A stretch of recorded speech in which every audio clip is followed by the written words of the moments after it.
Good afternoon children.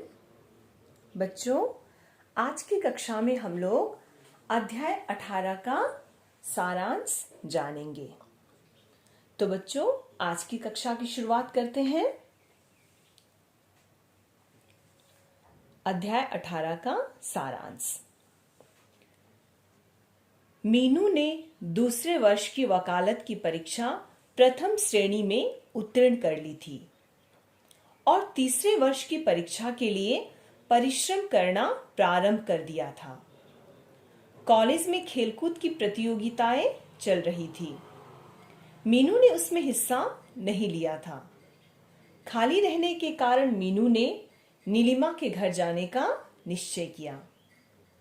Nilima के घर पहुंचकर मीनू ने देखा कि नीलिमा का शरीर तेज बुखार से तप रहा था।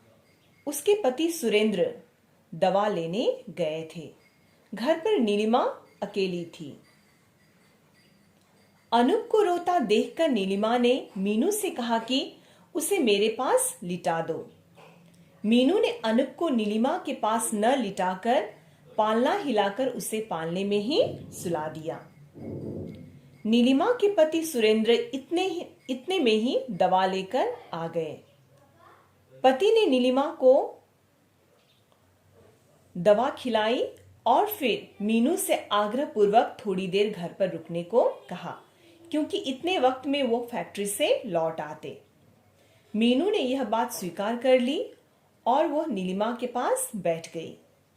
सुरेंद्र जी फैक्ट्री चले गए और अनूप सो रहा था।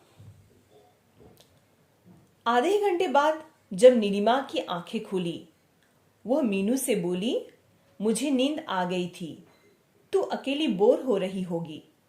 मीनू ने कहा कि नहीं नीलिमा, अब तुम्हारी तबीयत कैसी है?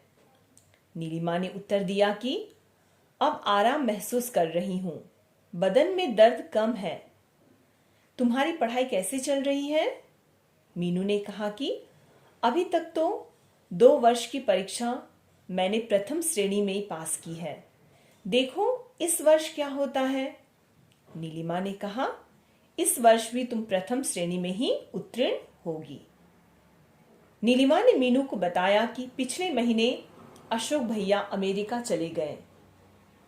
अभी तो 2 वर्ष के लिए ही गए हैं। गए तो पढ़ने के लिए हैं, किंतु वहां जाकर कौन लौटता है? सब वहीं बस जाते हैं।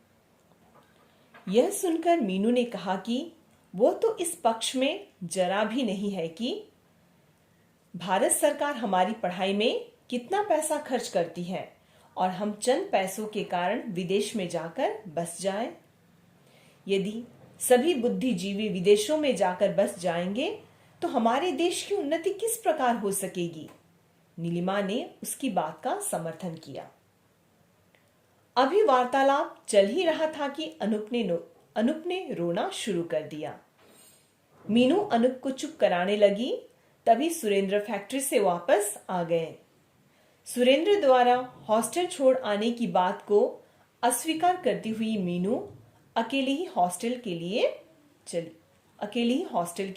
चली गई।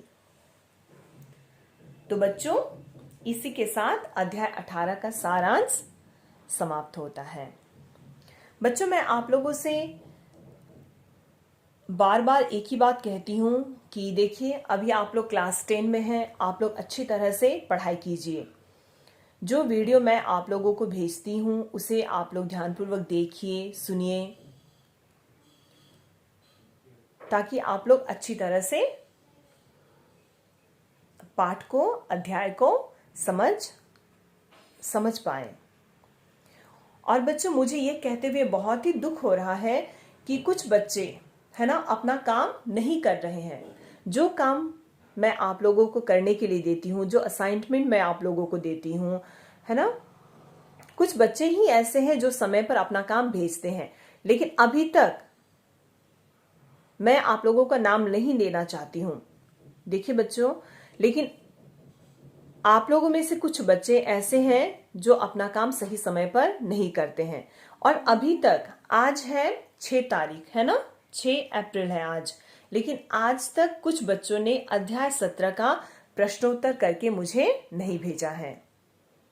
बच्चों सुनिए, ये तो मैं कितनी बार आप लोगों को कहूंगी, आप लोगों को समझना है, आप लोगों को अब पढ़ाई करनी है। अब पता नहीं स्कूल कब खुलेगा, है ना।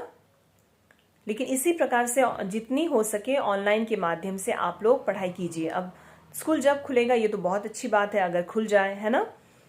लेकिन अभी जिस प्रकार से फिर कोरोना बढ़ रहा है, तो बच्चों मैं आप लोगों से इतना ही कहना चाहती हूँ, जो भी आप लोगों को पाठ पढ़ाया जाता है उसे आप लोग अच्छी तरह से कीजिए, और जो काम आप लोगों को करने के लिए दिया जाता है उसे आप सही समय पर अच्छी तरह से कीजिए और टीचर्स को भेजिए।